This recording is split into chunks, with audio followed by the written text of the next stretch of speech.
알면 알수록 좋다. 놀고 먹으면서도 지적이고 싶은 욕심쟁이 당신을 위한 잡식 팟캐스트 지지익선 지금 시작합니다. 고고싱. 안녕하세요. 안녕하세요. 엔서입니다. 안녕하세요. 김범래입니다. 너무 오랜만이라서 어색하네. 오늘은 굉장히 오랜만에 미니 지지익선으로 찾아뵙게 됐고요. 아유, 누가 또 빵꾸를 냈길래. 저희가 결방 대신에 짧게 올라가는 걸 미니 지지익선이라고 얘기를 하고 있는데 거의 대부분 제가 준비를 하거든요. 아, 그쵸. 역사적인 날입니다. 제가 아닌 다른 사람이 네네. 준비하는 미니 지지익선. 네, 엔서가 준비를 했고요. 이번 회차랑 다음 회차는 정규로 올라갈 텐데 다음 회차까지는 안느님 개인 사정으로 인해서 저랑 범래님 둘이서 진행을 하게 된 점 양해 부탁드릴게요. 미니 지지익선은 이제 주어진 시간이 아주 짧기 때문에 그렇죠. 차치하고 본론으로 들어가 보도록 하겠습니다. 이미 길었어. 이미 너무 길었어. 요새 대한민국을 뒤흔들고 있는 거. 일단 오징어 게임 말고 문화적으로 대흥행이라고 할 만한 TV 프로그램 뭐가 있을까요? 생각나는 거 있어요? 뭐 춤? 그거 스트릿 우먼 파이터 그거요? 맞아요. 맞아요? 그 스우파 스트리트 우먼 파이터가 있겠죠. 범래님 보셨어요? 아, 저야 뭐 당연히 와이프가 보니까. 아. 이거 요즘 그 약간 2030 여자분들은 거의 다 보시는 것 같던데. 네. 저는 프로그램 자체를 통으로 다 보지는 않았는데 그래도 이게 드문드문 클립 같은 걸 보니까 재밌기는 하더라고요. 근데 거기 출연하는 댄서분들을 좀 보면은 아예 다른 세계의 사람들 같아요, 약간. 그렇죠. 우리가 살면서 쉽게 접할 수 없는 분이죠. 특히 너나 같은 사람들은. 종족이 달라 보이잖아요. 그래서 아마 범래님도 그렇지 않을까 싶긴 한데 저는 정말 춤이라고 하면은 제 인생에서 가장 관련 없는 그런 영역 중에 하나가 아닐까 싶거든요. 저도 그렇죠. 그쵸? 혹시 궁금해서 물어보려고 그랬어. 네. 인연이 있는지 춤이랑. 춤을 춰본 적이 없죠. 배워본 적도 없지 사실. 그 교과과정 중에 차차차나 댄스 스포츠 좀 배우잖아요. 네네. 그거 말고는.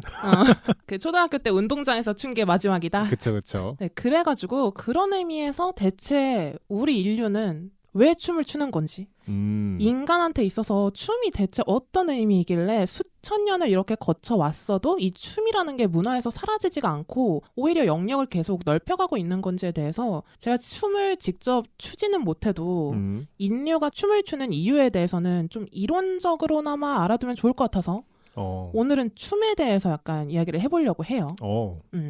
더 짧은 시간이기는 한데 결국에는 오늘도 뇌의 기능에 대한 이야기로 빠질 것 같기는 하고요. 아무튼 일단 춤이란 뭔지에 대해서 근본적인 고찰 먼저 해볼게요. 춤이란 뭘까요? 몸을 흔들어 제끼는 거죠. 정확하다. 맞는 말이죠. 근데 나 그 시작하기 전에 그런 생각을 한 적이 있었어요. 물론 노래도 마찬가지긴 한데 노래도 엄청 옛날부터 그러니까 뭐 거의 원시 시대 때부터 막 우가우가 할 때부터 왔던 거지만 춤이라는 것도 참 사실 사람의 사지가 제한적이잖아요. 그렇죠. 그런데도 이렇게 계속 뭔가 개발이 되고 사람들이 소비를 하고 하는 게 참 대단하다는 생각은 옛날부터 했던 것 같아요. 그러니까 뭔가 이게 한 수만 년 됐으면 수만 년 됐으면 이제 고갈될 때도 되지 않았나. 근데 계속 개발되고 있잖아. 계속 개발되고 막 사람들이 계속 열광을 하고 신기하다는 생각은 항상 했었어요. 그런 궁금증을 아주 조금이나마 풀어볼 시간이 될 것 같긴 한데 이 춤이라는 게 정의 자체는 장단에 맞추거나 흥에 겨워 팔다리와 몸을 율동적으로 뛰노는 동작이라고 표준 국어 대사전에서 설명을 하고 있고요. 어원적으로 쫓아가 보면은 집안의 아궁이에서부터 집 밖에 굴뚝으로 연기가 쏟아져 나오는 쳐내다라는 동사가 춤이라는 명사로 변형이 된 게 우리말 춤의 어원이라고 해요. 이렇게 추측을 하고 있고 일단 근본적으로 따지면 그러면 안에서 밖으로 분출된다라는 방식의 개념으로 받아들였던 거죠. 옛날 사람들이. 그러네요. 그리고 춤이 영어로는 댄스. 그렇죠. 이 댄스 같은 경우에는 산스크리트 원어 탄하가 어원이고 이 탄하는 생명의 욕구를 뜻한대요. 영어뿐만이 아니라 언어적 뿌리가 같은 대부분의 다른 유럽 언어권에서도 이 탄하를 어원으로 해서 춤을 지칭을 하고 있고요. 결국에는 생명의 욕구인 이 탄하를 몸짓으로 보여주는 게 댄스, 춤이라는 거죠. 어떻게 보면 뭐 아시아 문화권이든 서구 문화권이든 간에 이렇게 영혼이 원하는 걸 몸짓으로 표현하고 분출하는 행위다라고 춤을 정의했다고 볼 수가 있을 것 같긴 해요. 네. 그러면 이 춤을 진짜 인류가 대체 언제부터 시작했냐? 알 것 같나요? 알 수 없죠. 알 수가 없지. 그러니까 어떻게 약간 알아? 이게 춤이다. 그냥 몸짓이다의 구분도 사실 지금도 쉽지 않잖아요. 그치, 뭐 그치. 장단에 맞춰 몸을 흔들어 제낀다라고 써있긴 했지만 사실 장단이 없어도 어떤 건 또 춤으로 보이기도 하고.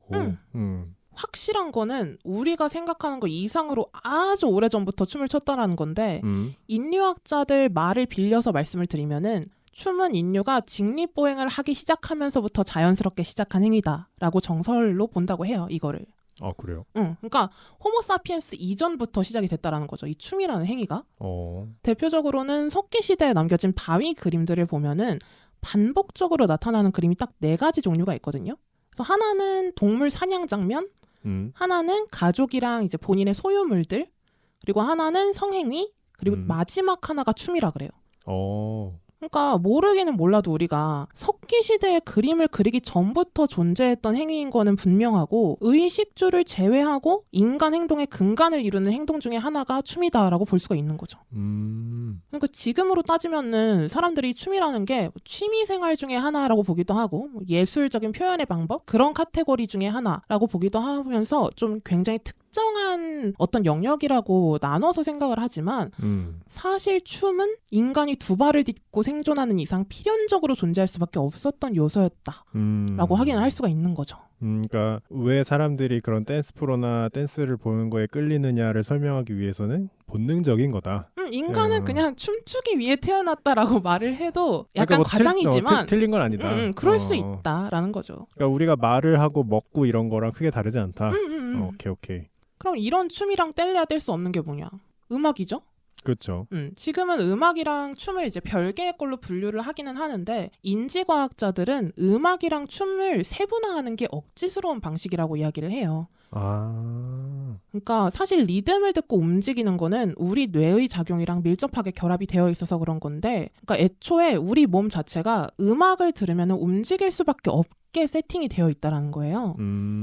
왜 그러냐면은 뇌에는 듣는 세포랑 운동 조절을 담당하는 신경세포가 서로 연결이 되어 있대요. 오, 신기하다. 그래가지고 주변에서 나는 소리가 귀를 거쳐서 바로 운동 자극으로 변하는 거죠. 그래서 이게 근육들로 보내지는 건데 이래가지고 단순히 뭐 멜로디가 있는 음악뿐만이 아니라 강한 리듬만을 듣는 것만으로도 우리 팔이랑 다리 근육이 미세하게 수축이 된대요. 그러니까 뭐 이렇게 책상을 두들겨서 비트를 만들면 움직이고 싶어진다. 그게 너무 당연한 작동이라는 거지. 온몸이 들썩이는 그 느낌이 자연스러운 거구나. 본능에 가까운 거다라는 거죠. 이게 왜 한두 살 정도 된 애기들 딱히 가르쳐준 적도 없는데 노래만 틀면 저절로 막 바운스하면서 춤추는 거 보신 적 있을 것 같아요. 꽤 많죠. 뭐 꼭 바운스 아니더라도 좌우로 흔든다든지 그런 거 꽤 있죠. 그러니까 그쵸. 딱히 뭐 엄마 아빠가 그렇게 춤추는 거를 가르친 게 아닌데도 불구하고 동요가 나오고 뭐가 아기 상어 틀어주면 그냥 춤춘다고. 그러니까 이런 행동들이 자연스러운 신체 현상이라는 거죠. 이게 제가 냄새 심리학 발제할 때도 느낀 건데 이런 걸 보면은 우리가 하는 행동들이 막 어떤 논리적인 과정을 거쳐가지고 한 선택이라고 생각을 하는데 알고 보면 사실 신체의 메커니즘에 따라서 움직이는 게 대부분이지 않을까 싶기도 해요. 다만 이제 대여섯 살 지나면서 사회적 관계를 인간이 형성을 하기 시작하고 타인을 의식하는 자아가 생기죠. 아유, 한국 이런 동아시아는 더 심하지. 이 부끄러움이라는 감정이 생기기 때문에 우리가 이제는 아무 데서나 춤을 추지 않고 본능을 억누르면서 살게 되는 건데 그럼에도 불구하고 이 본능을 꼭 깨워서 사람으로 태어났으면 춤을 꼭 춰야 한다라고 말하는 일부 과학자들도 있거든요. 그러니까 본능적으로 해소해야 될 만큼에는 춤을 춰줘야 된다. 약간 배고픈데 밥을 먹지 않고 참는 게 이상하듯이. 그치. 얼탱이가 없긴 하지만 근데 뭐 지금까지의 스토리 흐름을 보면 그럴싸하네요. 들어봐봐. 이거는 이제 뇌는 춤추고 싶다라는 뇌과학자가 쓴 책에서 발췌한 내용인데요. 춤을 추는 게 건강에 좋다라는 거는 뭐 직관적으로 받아들일 수 있는 사실인 것 같기는 해요. 운동이니까 춤도. 열심히 춤추면은 지구력도 좋아지고 혈액순환 잘 된다 이런 거는 당연한 얘기겠죠. 근데 과학자들이 말하는 춤의 효능은 단순히 운동하는 거를 훨씬 넘어서거든요. 어떻게 다르냐면 먼저 춤은 일상에서 잘 하지 않는 동작들을 하게 만들잖아요. 그렇죠.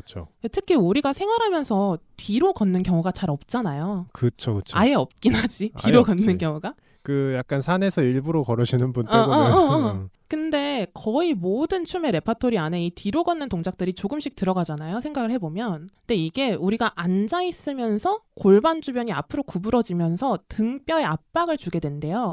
이게 허리 통증을 유발하는 건데 뒤로 걷기를 하면은 아무래도 자연스럽게 등을 뒤로 펴게 되니까 이 압박을 보완을 해줘가지고 허리에 굉장히 좋대요. 근데 이런 신체적인 이득뿐만이 아니라 이 뒤로 걷기가 정확한 이유는 모르겠지만 정서적인 안정도 주고 집중력도 높여준대요.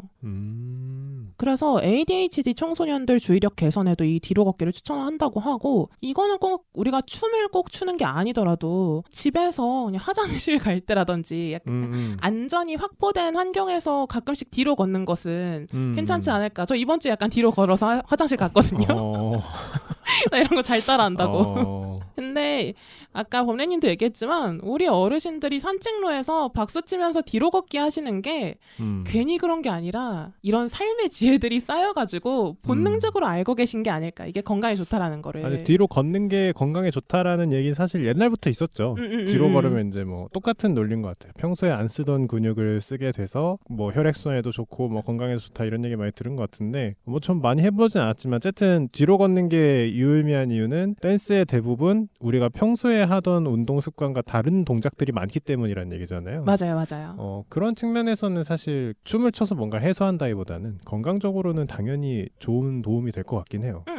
그리고 또 춤의 기능 중에 가장 중요한 것 중에 하나가 또 뭐냐, 우리 뇌에 신경 가소성이라는 게 있거든요. 이 한자어라서 좀 말이 어려운데, 가소성의 가는 가능하다 할 때 가, 그리고 소는 흙 빚을 소, 이렇게 만져서 만들어내는 그런 거를 말하는 건데, 쉽게 말하면 변화할 수 있는 특성이라고 보시면 될 것 같아요. 우리가 아주 오래전부터 믿고 있는 것 중에 하나가 뇌세포는 손상되면 다시는 돌아오지 않는다.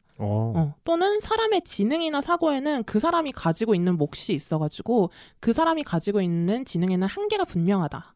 이런 식으로 많이들 생각을 하잖아요. 알고 보면은 우리 뇌에는 가소성이 있어서 뇌 신경도 환경적인 요인에 따라서 충분히 변화하고 발달할 수가 있다라는 거예요.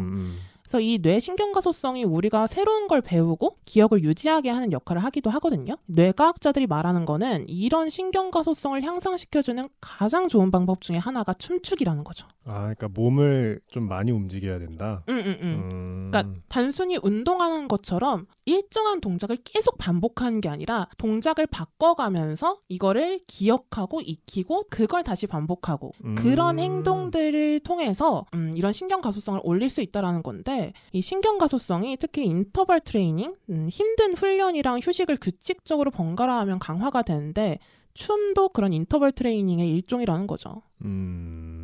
그래서 이런 식으로 춤을 주기적으로 추게 되면은 뇌의 신경가소성이 높아지고 자연스럽게 기억력도 향상되고 심지어 창의력도 올라간다고 해요. 그러니까 연구 결과에 따르면 춤이 독서, 체스, 악기 연주 같은 거랑 비교를 했을 때 치매 발생률을 76%나 더 감소시킨다고 합니다. 그러니까 다른 취미를 가지는 것보다 꾸준히 춤을 추는 사람이 치매를 걸릴 확률이 낮다. 이 신경가소성을 높이는 것 방법 중에 하나가 뭐 언어를 배우는 것도 있고 여행 가서 새로운 곳을 경험하는 것도 있고 한데, 춤이 왔다라는 거죠. 꼭 이런 거 말고도 춤을 추게 되면은 감각 능력이나 균형, 공간 인지 능력에도 탁월하다고 하고요. 또 당연하게 느껴지실 수 있겠지만 정서적인 안정에도 꽤 도움이 된다고 합니다. 이제는 많이 익숙할 세로토닌. 이 세로토닌이 우리의 기분을 조절해주는 신경 전달 물질인데, 세로토닌 농도가 낮아지면 그만큼 스트레스 지수가 높아지고 무기력해진대요. 근데 이 춤을 추면은 세로토닌이 굉장히 잘 형성이 되고 그만큼 불안을 관리하는데 굉장히 큰 도움이 된다고 합니다. 이렇게까지 얘기하면 우리가 춤을 안 출 이유가 없는 거죠. 집에서 혼자서라도 둠칫둠칫하면서 춰야겠네요. 아마 우리 뇌는 사람이 춤을 춰야지 마땅하게 이렇게 태어났는데 어떻게 하루에 반나절을 내내 앉아있다가 결국에는 누워서 안 움직일 수가 있는지 이해가 안 간다고 막 울고 있을 수도 있어, 우리 뇌가. 자, 오늘은 이렇게 셋 중에서 유일하게 춤이랑 인연이 있는 안느님을 제외하고 뚝딱이 두 명이서 그러네. 춤에 대해서 잠시나마 얘기를 해봤는데 저는 기회가 되면은 앞으로 춤을 배워보는 것도 나쁘지 않겠다라는 생각이 들긴 하더라고요. 그러게요. 사실 제 주변에는 방송 댄스라고 해서 뭐 이렇게 에어로빅이나 그런 게 아니라 그러니까 진짜로 방송에서 많이 나오는 뭐 아이돌이나 가수의 댄스를 배우는 그런 취미가 있더라고요. 그게 에어로빅 배우듯이 배우던데 그런 거에 뭔가 참가를 해보는 것도 뭔가 건강을 위해서 좀 괜찮을 것 같다는 생각이 들고 대한민국은 제가 보기엔 이 눈치 보는 문화와 그 춤추고 싶으면 우리 서양권 보면 그냥 흔들어 제끼잖아요. 맞아. 막 광장 같은 데서 음악 연주하고 막 버스킹하는데 거기 사람들 막 춤추고 그러잖아요. 아무렇게나 쳐도 뭐라고 안 하잖아요. 근데 한국은 이 체면 문화라는 게 있잖아요. 맞아. 체면 문화도 있고 막 춤을 막 춘다고 했는데 개판같이 추면 춤도 안 배우고 왜 춤을 추지 이렇게 생각을 하는 약간 그런 뭔가 시선들이 있어서 몸을 흔들기가 쉽지 않은데 집에서 그냥 좀 흔들어 봐야겠네요. 그 막 게임도 있잖아요. 막 저스트 댄스 같은 거. 저스트 댄스라는 게임도 있고 집에서 가족들이랑 그냥 할 수 있는 그런 것들을 하면은 좀 괜찮지 않을까라는 생각도 좀 드는 그런 내용이네요. 또 마지막으로 팁 하나 더 드리면 춤추는 거를 집중해서 보는 것만으로도 춤추는 사람들이 동작할 때 사용하는 근육이랑 관련된 뇌의 영역이 단련이 된대요. 그렇지. 그래서 춤 공연 영상 같은 거를 많이 찾아보는 것도 간접적으로나마 뇌 기능 발달에 조금이나마 도움이 될 수 있지 않을까. 최소한 영상이라도 한번 봐보자. 이런 말씀 드리면서 오늘 에피소드 마무리하도록 하겠습니다. 네. 들어주셔서 감사합니다. 감사합니다.